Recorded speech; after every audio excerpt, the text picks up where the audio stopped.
I বৃষ্টি ঝেপে চাল দেবো মেপে, যা বৃষ্টি ধরে যা লেবুর পাতায় করম চা। এই ছড়াটা কতজন শুনেছ? আমি তো ছোট থেকে শুনে আসছি।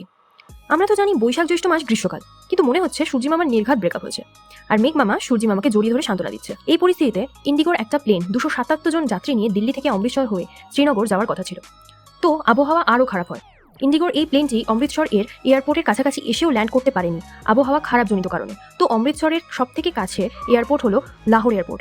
ইন্ডিগোর প্লেনটি ল্যান্ড করার পারমিশন চাইলেও পারমিশন দেয়নি পাকিস্তান। এটা শোনার পর তোমার যাই মন্তব্য আসুক না পাকিস্তানকে নিয়ে, আমি অন্তত 200% নিশ্চিত যে পাকিস্তান শোধরানোর মতো দেশই না। আন্তর্জাতিক স্তরে একটা ল আছে যাতে বলা হয় যে তাতে শত্রুপক্ষের দেশ হলেও সেই দেশের এয়ারপ্লেন যাত্রীসহ যদি বিপদকালীন অবস্থায় ল্যান্ড করতে চায় তাহলে সেই প্লেনকে ল্যান্ড করতে দেওয়া হবে। জানি না পাকিস্তান কিসের ভিত্তিতে 277 জন মানুষের জীবনে ঝুঁকি নিল। মনে হচ্ছে এখন অপারেশন সিন্দুরের প্রভাব বর্তমান এবং আগামী 5 বছর পর্যন্ত এর প্রভাব থাকবে। আবার বলাও যায় না, পাকিস্তান তো।